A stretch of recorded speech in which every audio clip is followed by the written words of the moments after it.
बिस्मिल्लाहिर्रहमानिर्रहीम। औलाद के दुख और दर्द से बढ़कर माँ बाप के लिए कोई दुख और दर्द नहीं होता।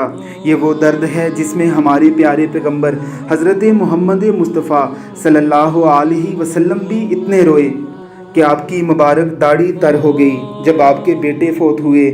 उम्महातुल मोमिनीन फरमाती हैं कि रसूलुल्लाह सल्लल्लाहु अलैहि वसल्लम ज़ारो कतार रो रहे थे, यहाँ तक कि आपके आंसू आप सल्लल्लाहु अलैहि वसल्लम की मुबारक दाढ़ी तर कर गए। उम्महातुल मोमिनीन ने फरमाया, या रसूलल्लाह, एक दुआ तो हर पैगंबर की कबूल होती है, आप दुआ कीजिए, आपके बेटे को अल्लाह ज़िंदा फरमा देंगे। रसूलुल्लाह सल्लल्लाहु अलैहि वसल्लम ने फरमाया, वो दुआ तो मैंने अपनी उम्मत के लिए संभाल रखी है जो मैं हशर के मैदान में अपनी उम्मत के लिए करूँगा। ज़रा देखिए इस मजबूर बाप को, इसका बेटा इंतहाई बीमार है।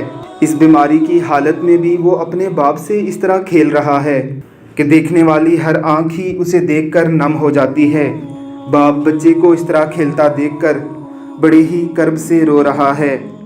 हमारी आप सबसे अपील है कि खुदारा इस बाप और इसके बच्चे के लिए दुआ कीजिए, अल्लाह रब्बुल इज़्ज़त इसे सेहत कामला अता फरमाए। आमीन सुम आमीन।